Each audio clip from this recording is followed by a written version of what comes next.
Welcome to the Intelligence Amplifiers, podcast that celebrates the people who make the intelligence a collective superpower.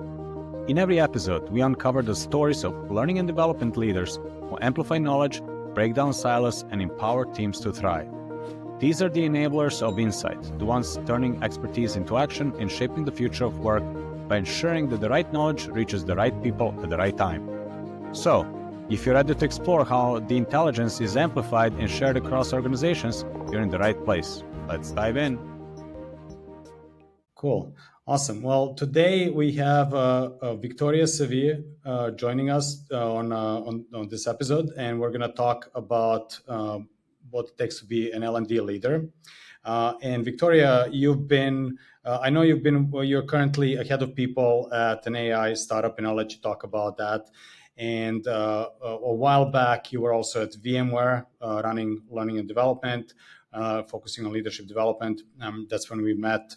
And before that, you're also a professor at San Jose State University in communications space. So welcome. Thank you. Glad Great to be here. Great to have you.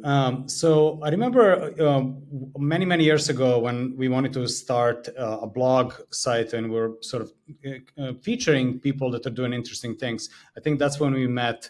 You were at VMware and you were running leadership development. And what was super interesting to me was that program, I believe it was called Genius Maker. Mm-hmm. Yep. And what I recall as the big idea was that leaders are not just sort of people, managers, and they're not necessarily just executives, but anyone can be a leader. And I think you had a concept of leading from any chair. How was that? Yeah, I mean, gee, How did it go? that was a while ago, so you're jogging my memory. But yeah, I mean, that whole thing was started by, I have to give a shout out to Jessica Mordegi, who's amazing. And we had people like from any people management level, right, take that course. And then what it turned into was that people who were like, well, I'm not a people manager, but I'm definitely an influencer and a leader. Can you make something for me? Because if we do have the concept of lead from every chair, like you can have influence at any position you're at. I need to learn what you're teaching these people managers as well. So it also makes for better like teammates, right? And for a better team in general. So then we created something called Original Genius, which for short was OG. So you could become a real OG at VMware. Yeah, taking that. And that became part of our onboarding as well as that people took OG. So yeah, that was that concept. I'm super curious. I was just in a retreat with a bunch of CEOs, and we had this discussion about leadership, and then leadership with influence versus with power, right? Like you kind of think about, managers have power of their people, but having influence without having direct reports is a different state of mind, right? And so I'm super curious, like, how do you teach that? Like, how do you enable people to be leaders?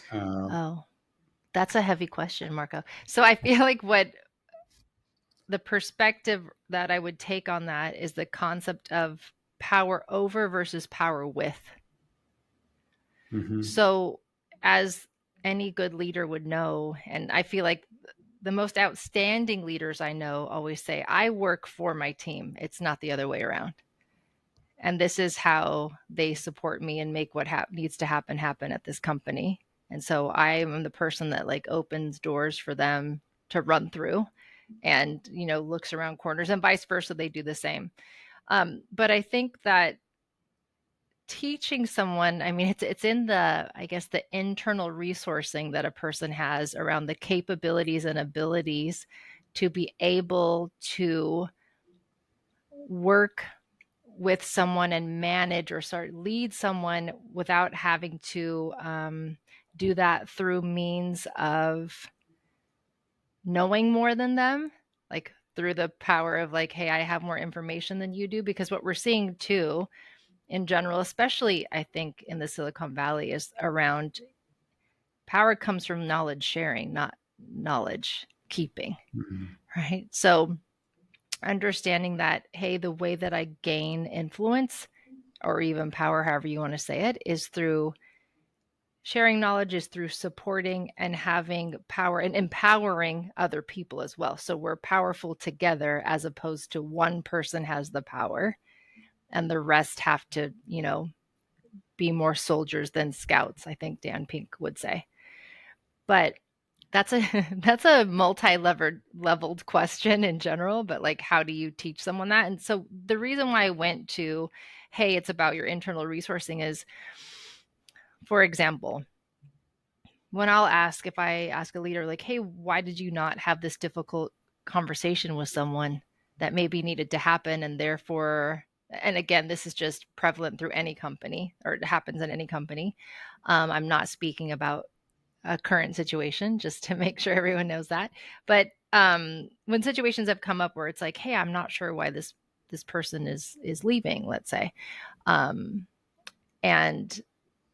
they said, yeah, I knew there were things going on, but I just figured like it would work itself out. So I was like, why didn't you have that tough conversation? And usually it's because the person who needs to start that conversation does not feel internally resourced enough to navigate that conversation, right? Like, how would I start that? How do I do that? What if this person says this and I don't know the answer to it? And no one wants to jump into something if they feel like it's going to be like a lose-lose situation. You have to be really brave and at least have the tools in your toolbox to be able to say, like, I know this is not going to be an easy conversation, but I can get through it. Like, I have enough skill within myself, that's why I call it internal resourcing, to be able to navigate this difficult conversation. And even if conflict arises, which the whole purpose of conflict in a functional sense is to gain a better understanding. Conflict's okay, right? Because it should lead to a better understanding if done correctly or done functionally. So yeah, that's why I think part of that, or having the power with, is around how resourced does this person feel around being able to navigate different situations and having that situational leadership. Got it. I'm taking like a whole bunch of like mental notes here. So a couple of things that resonated for me is, there's this concept of like servant leader, right? And so what does that mean? And so what I'm hearing here is that one way to serve is to share knowledge. The opposite would be hoarding knowledge, right? And like kind of holding on to it.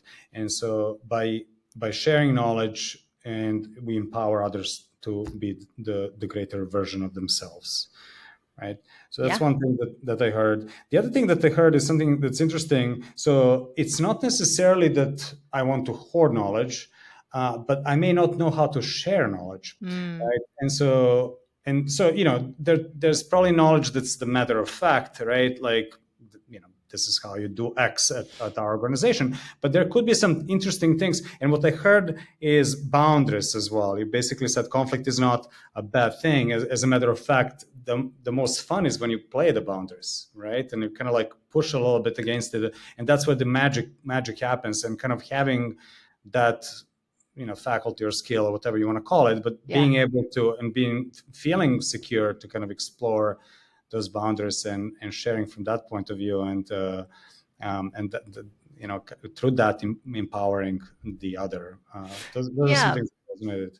I think what makes me think about this too is that when I first started working with engineers, especially like very senior engineers who decided to go on the people manager track, like they've been individual contributors, super successful at that. And we're like, okay, if the next step is to be a people manager, I want to do that.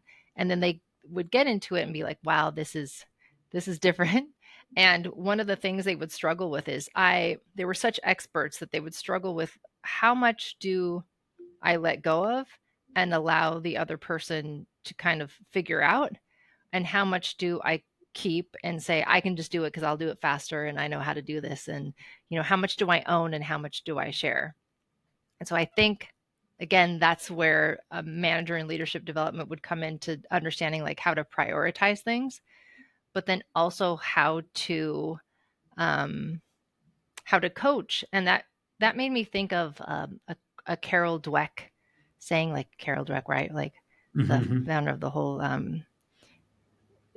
being able to growth mindset and all of that concept. But she was talking about at some part like that was related to parenting, and she said you can prepare the path for the person or prepare the person for the path. So you can either like grab things and like do it for them, be like, okay, this is smooth, like keep going, or you can prepare the person to, have the skill they need to be able to take whatever, comes to them at this path. So I think that's part of like a management and leadership skill too, is knowing the difference and how to do that. And it is really tricky. Like it sounds easier than it is to just say, okay, I know how to decipher or discern between like, let me this person just do this, and I'll delegate the rest. But it's tricky, especially when you're used to owning something and you're used to doing it with excellence, and you want to see that in everyone else too, and you want to foster that. But Mm-hmm. yeah, it's something, it's a skill that you learn and develop for sure. Yeah, and you touched on something that I've observed when I was running toward the university. I also noticed that there's this path of like engineers that are individual contributors. Yeah. The next step is to become people managers, right? Mm-hmm. And we actually call that an anti-pattern, right? Like that's really not the next step. It's a lateral move. You do something great. You're writing code every day and like solving problems, and suddenly you're managing humans, and those are two totally separate things. It's not a Totally. continuation of the same. Your tools change, your calendar, like everything about your day to day changes. Did you observe the same thing like at VMware or other startups, like where we're almost like forcing great engineers to become managers because that's the next step? Or how are you thinking about that? I mean, how do I say this? Obviously, I don't think anyone was forced into anything, and I don't necessarily think there was like a forcing function either. But the reality was that if you want to get to a next step in some situations, like a people management was the next thing. But we worked really hard, I think, at making sure that we could have equivalence of like, hey, you can be at this level and be a people manager, or also at this level as an individual contributor. And that's what this looks like, so that people who are not necessarily ready for or ever want to be a people manager, that they don't have to do that to reach the level of success they want. So I do think, however, that this is where the right manager and leadership development comes into play. And I do think it should be highly specialized. I don't think there's a one size fits all for this, especially when it comes to that. And especially when it comes to, for me, for engineers. I think you need to really learn of the situation in your audience and then meet their needs accordingly. Because I think when you ask, they will tell you, this is what I'm struggling with. So please help me with this. And what does that look like? What does it sound like? What does the behavior shift look like? What do I need to work on internally? What do I need to work on externally? So, yeah, I think that's... Got it. And so you mentioned a lot about skills, right? Like it's about equipping people with the right skills so that they can share their knowledge, they can serve others. And you also have this unique experience of actually working as a professor in a communications lab. And so I'm wondering how much of that was transferable from academia to Silicon Valley and beyond. Oh, so let me think about that. Yeah, it feels like it's been forever, like moving from academia to full corporate. The things that were transferable, obviously, is like the 10,000 hours I put in, right? In teaching at San Jose State and Santa Clara University and other places, is that also led me to be able to consult and consult at like the companies around the Silicon Valley, which was super helpful too.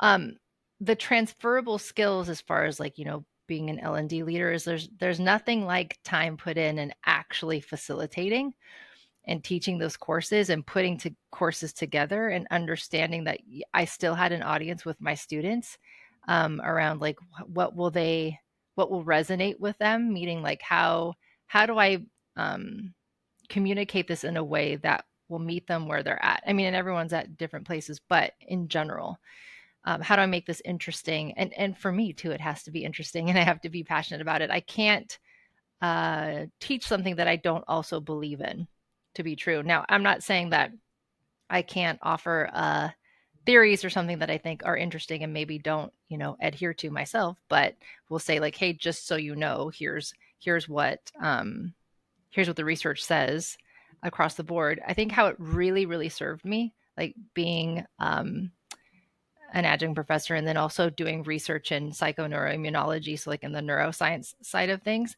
is that I'm very evidentiary support based.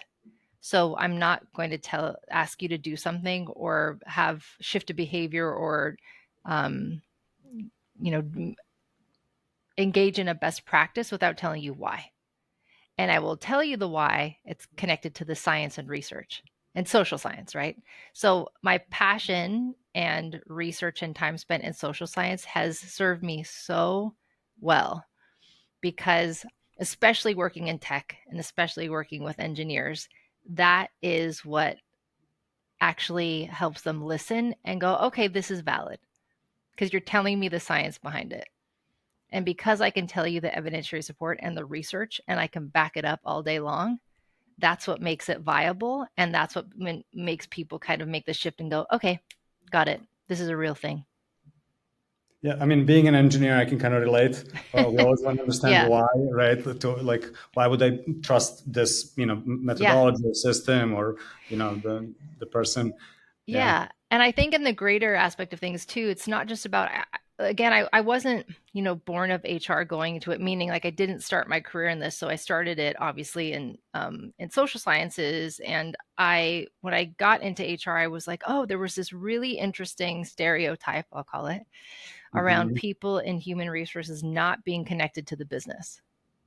They come in, this is again, this was like the kind of theme when I first started, was like, you and your fluffy nonsense, not me personally, but like HR in general. And you come in, you don't really know what's going on here in our business, but you just tell me the flavor of the month is, well, everybody needs to do this now because this is the coolest thing, so take this survey and do this thing, but you're not exactly telling me how it's connected back to the business. So the why wasn't just the social science. The why was also like, here's what I understand is going on in your business or your team. Mhm. I'm understanding that these are the issues on your team. Usually the root causes of these issues are these things. This is where that stems from. This is how, if you change this, this is the outcome you'll get. So it also helped me come in with a different perspective and mindset to always go business first. Like, it's obviously people paramount to everything, but people make up the business. But I'm also looking at business goals. So the more I can connect and be a strategic partner to people, the more they understand, oh, this goes hand in hand. You can't separate this. It's like separating body and mind. You can't do it.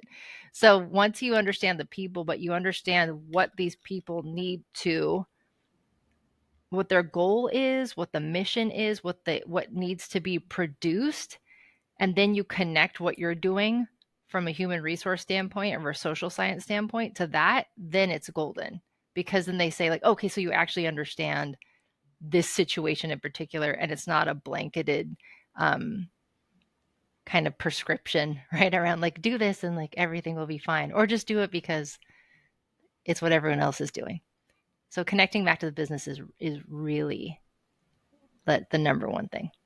Got it. So it's actually going deep, understanding the root cause, understanding what the purpose is, like the question behind the question, and then helping them solve for that. And that probably got you a lot of credibility with people you were working with.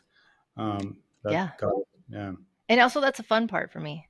I mean, I Yeah. love like engaging in the conversation. It's also that's research to me. It's like understanding, well, why and what's happening exactly and why do you think it is? And then getting all the perspectives. It was like what I used to do in graduate school. We called it action research. And Uh-huh. you'd go into, I don't know, whether again, it's a company or a team or whatever it is. And you'd say like, hey, I'm going to live amongst you, so to speak, and I'm going to study what's happening. And I also want you to know, like, I am not for or against anyone. I'm for everybody. So I'm just here to learn and see from all perspectives. And I think that served me really well too in my training with that. And there's like a mediation part to that too.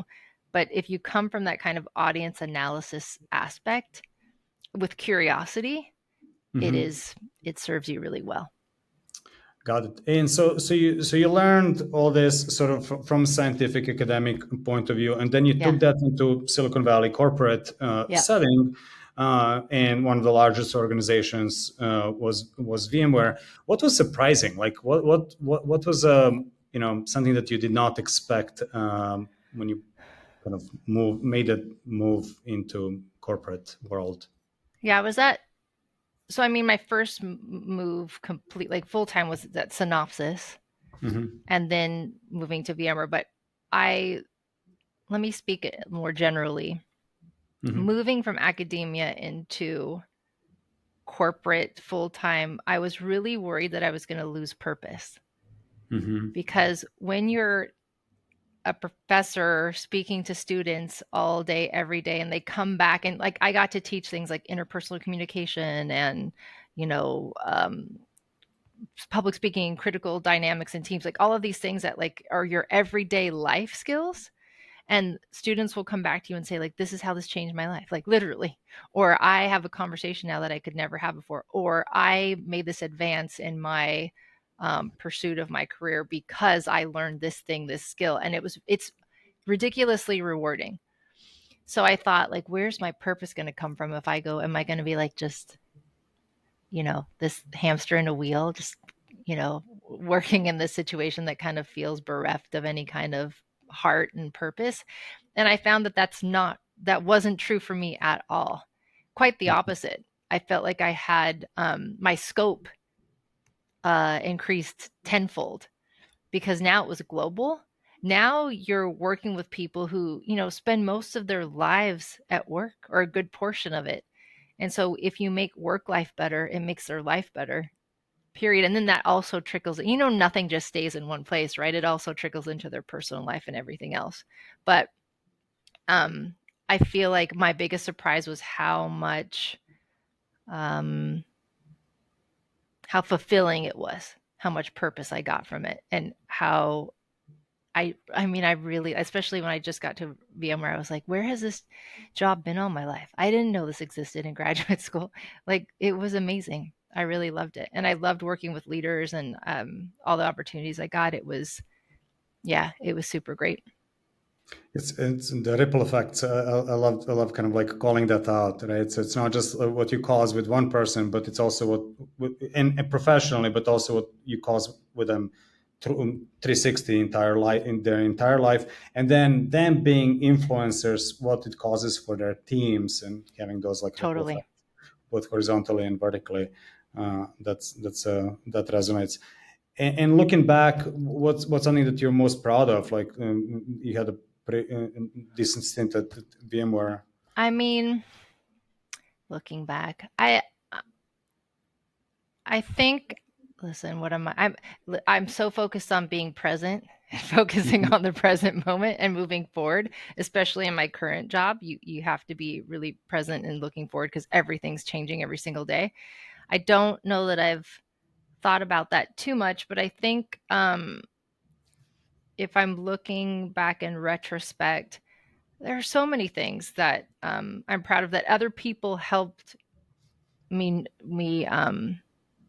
notice, if that makes sense. Like, I don't know that I sat there and was like, I'm really proud of this one thing. I think that getting the feedback from people saying, hey, like, Genius Maker really helped me in these ways. I mean, that was amazing, right? To get all of that, especially making sure that like our mission that we wanted to accomplish, which was to increase like how efficient and effective, I shouldn't say efficient, really it was more effective, our managers were, that mission was came to fruition, which was great. I think what I look back on, if I'm not trying to get too deep about this, Marco, but this is where I want to go, is when I look back and go, I I don't know if any of you have experienced this where you look back and you're like, I don't know how I did that. How did I do that thing? Like that, when you look back and go, what the heck? Like, how did you build that, or how did you figure that out? And I think the bravery of pushing yourself to say, like, okay, I don't, like, again, in like a growth mindset way, I don't know how to do this, but I'm going to figure it out. Hmm. Those are the things that I'm proud of. And I think just making leaps. I mean, making a leap from academia to corporate was not. It was still scary, and you still get in there and you don't know the ropes. Right? It's every time you change jobs too, you kind of start anew, and that takes a lot of bravery and nimbleness as well, and just be able to go like, okay, I'm gonna figure this out. I think back to like when I first learned how to surf. I was taking surf lessons, and man, I paddled in the wrong way. So I was just getting beat by waves just over and over again. It's like before I knew how to turn turtle and duck dive and do all these things. But um, I would think about that at work sometimes, especially in a startup, when you're like just getting every day there's something new and a new challenge, and how you become. I know I'm transitioning out of your question, but you become what made me think of, and I don't know if you've ever read this book, Anti-Fragile by Nassim Nicholas Taleb, but he talks about this concept of anti-fragility. And it reminds me so much of like, yeah, this is what a startup's all about. And it's the whole concept of like being anti-fragile is like the ability of something to improve or gain strength when exposed to stressors or uncertainty or risk. So you become stronger from that. And you actually, and he says it in this really beautiful way. He's like, you have to be the fire that wishes for the wind. Mm. Like you have to be a person who is like restless in your desire to improve. And Hmm. from the stressors, just like the coral reefs, like they are only alive because they're, the waves are crashing down on them every day and causing them to grow and change. This is the thing you need to embrace. And I think that was the biggest difference for me.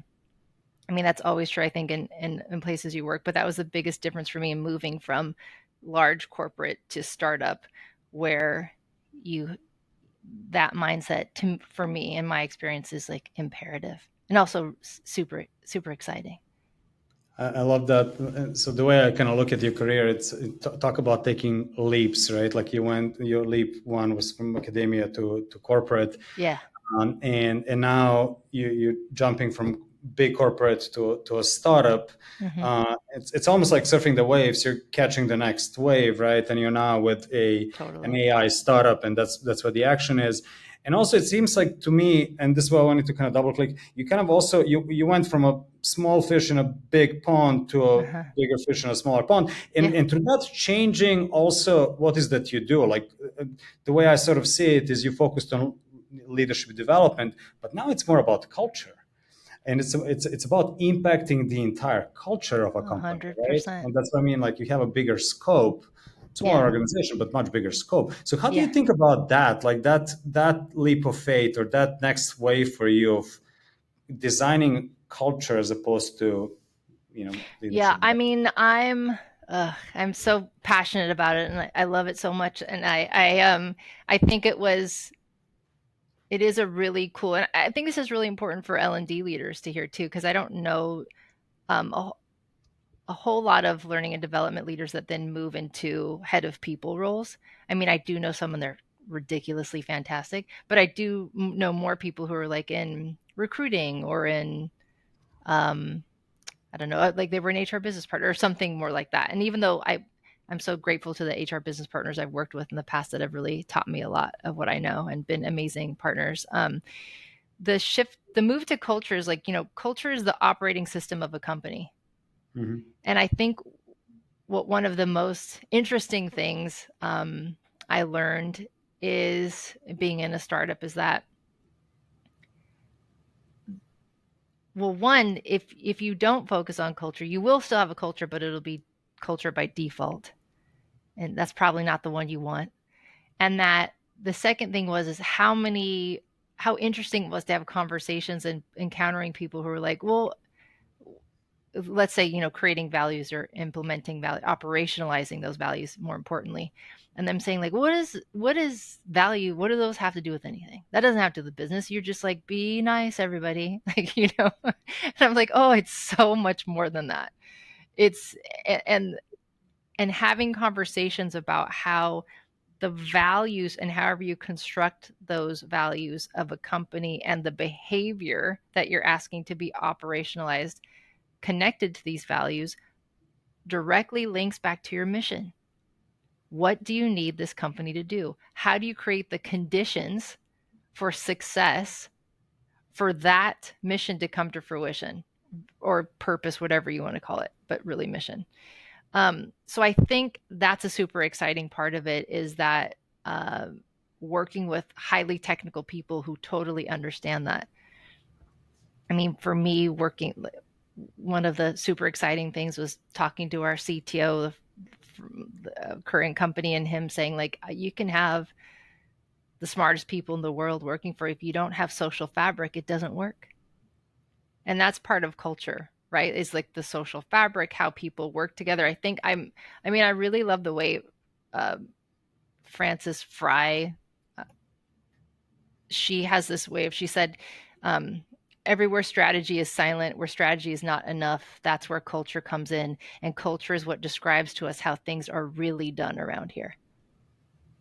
Yeah, I love those. I love those definitions of culture. I remember somebody saying, "Culture eats strategy for breakfast every day." Oh yeah, yeah. And then I also remember what you just said. What resonated was culture is what happens when you're not around.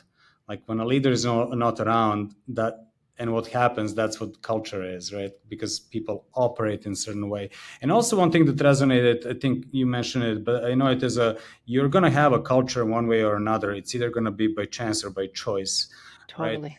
And I think what we're talking about here is we want to design it so it's by choice, right? And then Yeah. how do we go design it? Like, and so you mentioned core values, you mentioned core purpose or mission. Yep. Purpose and mission. And Yeah. yeah, how else, like what's in your toolbox to kind of have a culture by design, in addition to those things? And how do you even come up with values? Like what was your process? Or not just come up, but again, values is not just something you slap on a wall. It's more Mm-hmm. about how do you keep it alive? I guess that's the Yeah. question you need How to do you ask. operationalize it? Yeah, that's what I'm Yeah. always interested in. I mean, it begins with our founder or co-founders and what Mhm. and CEO, and what matters to them and what they want to create in a company and what they know to be true as being needed to accomplish what they need to accomplish as a business. Um, and then it's also about thinking about, like, again, especially in startups, I feel like at least the highly successful founders I've talked to, they're like, look, I hire people who, and this is true for us as well, who want to work on like, who are learners. And not only are they learners, they're learners who teach back what they learn just as quickly as they learn it. So again, the sharing of information and knowledge. But the other, and the other part of that is that when they are learning, they're working on like really gnarly things, like hard things. They don't want to work on hard things with jerks, right? They want to work on hard things with people they can trust and that they like, and that you can get into conflict with, and move quickly through it, and have like the diversity of thought causes that cognitive friction, and that you can reap the benefits of that cognitive friction. But Mhm. how do you operationalize this is a really good question, because that's all we really like think about. In that, yes, you can have your posters and your pop-up tents like on your tables that tell you what your values are, and those are nice visual reminders. But one of the questions I always ask at an interview is, what behavior gets rewarded at this company? And most of the time people are like, good question, I gotta think about that. But that is your culture, right? Whatever behavior Mhm. gets rewarded. So while we're saying, we get really clear about, here's the value, here's what that looks like behaviorally.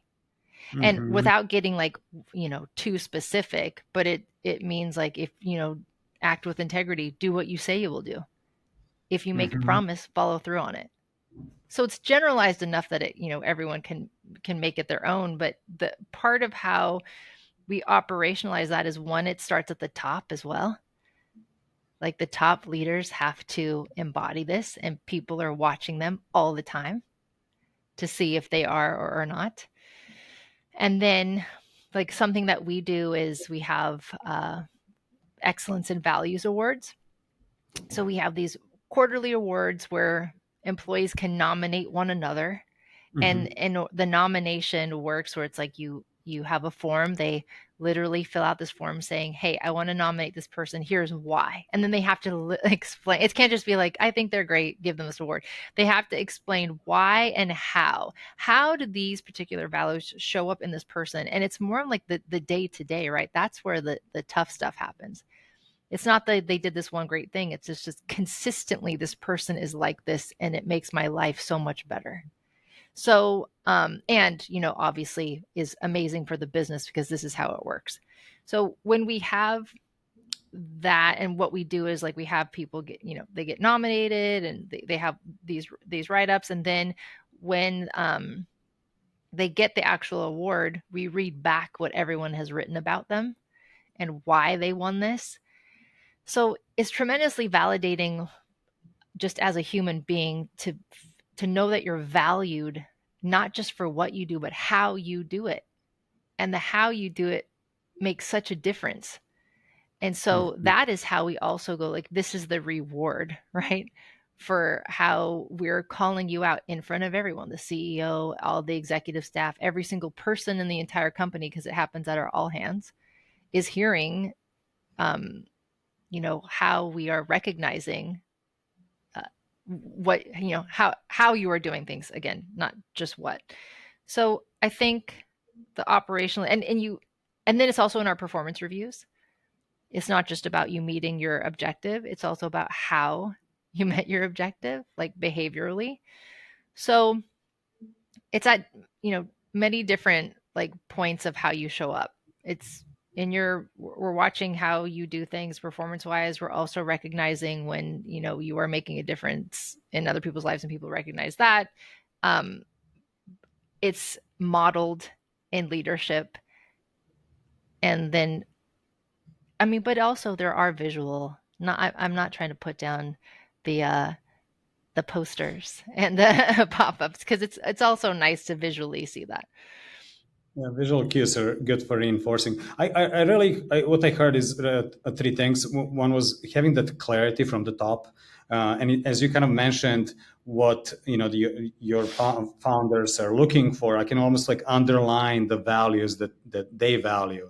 So having that Mm. clarity of like what's important to them. So Mm-hmm. that's kind of how you kind of extract what the values are. Two, I heard the recruiting process. I heard about something about. Um, Selecting right at the top at the beginning, like, are you getting the right people onto the bus, right? That's true. And then three, I heard about reinforcing and sort of having that feedback loop, like, are you showing up as values and kind of rewarding when people do and do that. So those are the three things kind of observed as you were sharing. And one of the questions I have is like, how mutable or immutable are values? In other words, like, do we hire for values? Do we train for skills? Like, how do you think about that? And how are you involved with that now that your scope is beyond just, leadership development? It's more about people and culture. Yeah. I think of something that was shared, and I believe in it, was like a speed of trust class. So Stephen Covey, and it was, when you hire only for capability, you will most definitely fire for character. Mm. So character has to be taken into account, because it's also very hard to teach someone that. It's like hiring for integrity is like your base. You can teach people skills, right? That part, but it's really hard to teach the other stuff, or help people unlearn and relearn. So hiring for values is a real thing, because also, and this goes, and I know I'm like a quote a minute, but this is my research background, is like the Simon Sinek, like people want to work with people that believe what they believe. And so part of just having that aligned mindset of, I'm not just doing a job, I'm advancing a mission, is you want people that are aligned to the mission and how we're going to get there. They have to be okay with the fact that, like, hey, our expectation of you is that you communicate constructively, you act with integrity, and you innovate collaboratively in collaboration. And this is how this shows up, is wildly important to how things move forward or not. Because I'm sure, like the worst days you've had probably at work have something to do with interpersonal communication or lack thereof. And that when things become bottlenecks, don't get me wrong, it can have to do with capability, but there's the capacity part that people don't talk about maybe enough. And I know we're talking about like the vertical and horizontal development aspect of things, is like, you can have all the capability in the world, if your capacity is pretty small and you can only hold so many perspectives or so many things, then that's going to hinder not just you and your development, but those around you. I feel like there's also that whole concept of like, what is it, like how do I want to say this, like emotional contagion, right? Of like how you show up is contagious. And so we want to make sure that people are really showing up in a way that is conducive to, again, what we're trying to do as a company and the way we're trying to do it. Cool. And so, speaking of that, what's something that you're most excited about next? Like, what are you up to, and what's on the horizon for you? What are we up to? Yeah, I mean, I'm excited about where I'm working right now, and the technology we're working on. It's amazing. It's super fun, and I feel like it is both wildly exciting and wildly challenging to be a part of something that's like never been done before, and to see how you can, grow that from the foundation up. So that's, in general, very exciting. And I think from the other standpoint, just of like in my particular role, is looking at how we scale this culture. Like, it's one thing to keep this, when you're like 130 people, but what happens when you grow, and how do you scale this, and how do you keep this not just surviving but thriving, and what does that look like evolution wise?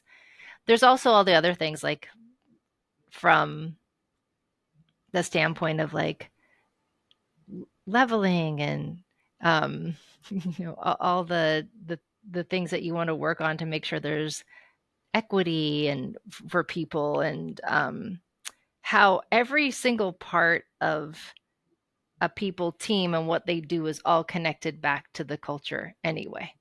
It's not just the values and the fun events and whatever it is. It's like everything that you do and the way you do it affects the culture and how much people feel cared for. I mean, this is one of the things, and if anyone knows me, I'm sure they've heard me say this, is I love the whole neuroscience aspect of like humans need three things. They need to have optimal brain functionality and just kind of be their best selves. They need to feel safe psychologically and physically. They need to feel seen. That means valued for who they are and what they bring to the table. And they need to feel connected. They need to feel a part of a greater whole. If anyone feels like an island, we're in trouble. So, and if conversely, if anyone feels like they're being kicked out of something, or they feel like they're being excluded, this is just, there's all that Matt Lieberman research on that too, like how detrimental that is to people. But safe, seen, and connected are things that we always look at, and goes back to the whole like, okay, how do we maintain this? It is a constant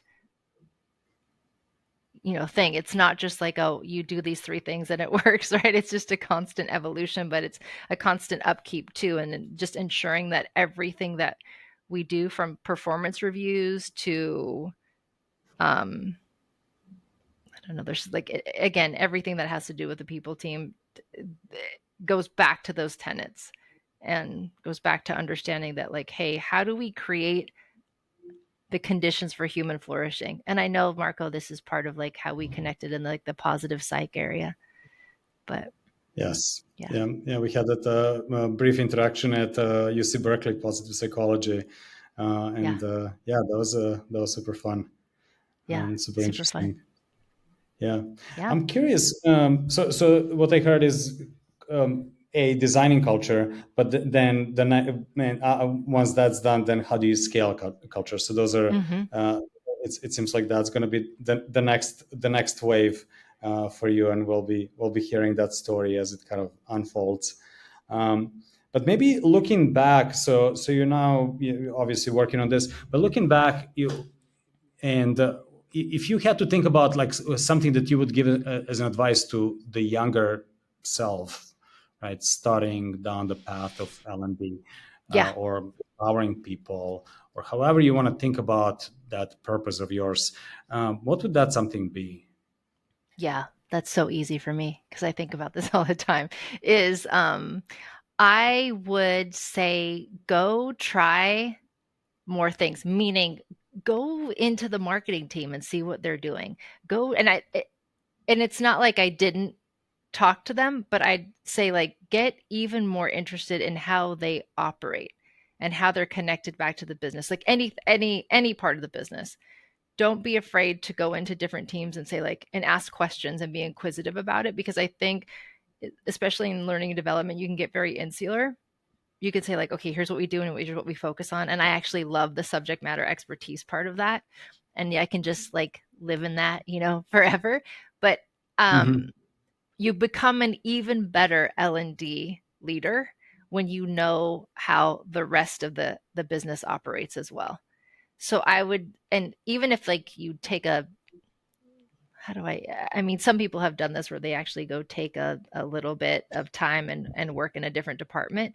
But I would just say like have a go-to person in each department where you're like, hey, help me learn about this, and just learn about how everything is connected. And that would be my advice, is that you don't have to stay so such an subject matter expert. Like you can actually broaden your scope and remain right a SME in a certain area. But I just feel like, yeah, I would have explored a little more. So curiosity and curiosity such empathy, and then walking in your customers' shoes, right? Internal customers, and understanding their day to day. I mean, that's very nice. I wasn't even thinking about it from a customer's perspective. I mean, I guess internal customer is just that I Internal feel customers. like, yeah, yeah, Mhm. yeah, yeah, that makes sense. An internal customer for sure. And, but also just for you as a person, Mhm. it's super and super exciting to understand how something operates. And it only, again, makes you better at your craft and obviously in serving the people that you serve.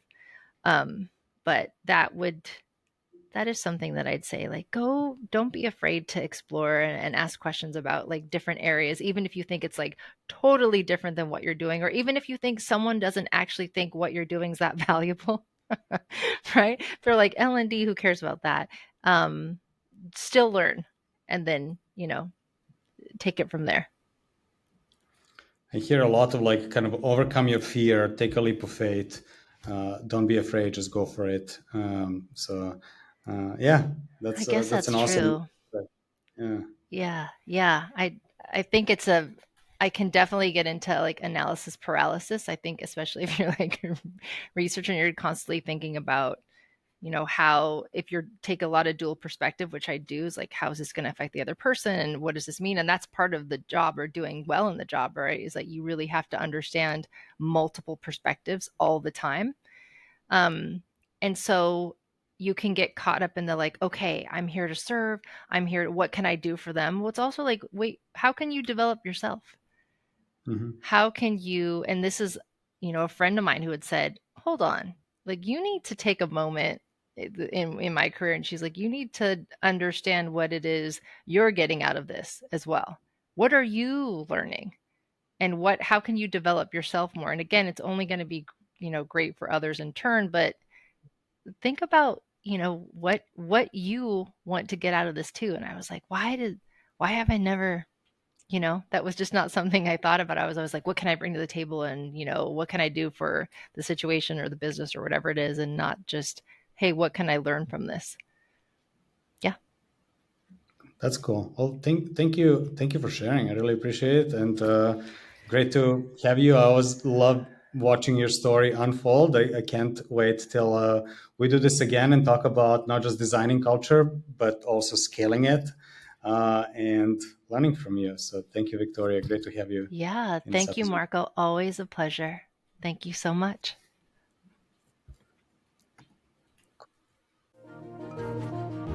That's it for this episode of the Intelligence Amplifiers. If you like what you've heard, be sure to subscribe or follow so you don't miss out on the future episodes. And if you're interested in being a guest or have a question, check out the episode description for how to reach us. Also, don't forget to check out Plus Plus, the platform that makes collective intelligence at scale possible. Find out more at plusplus.co. Thank you for listening, and until next time, keep amplifying.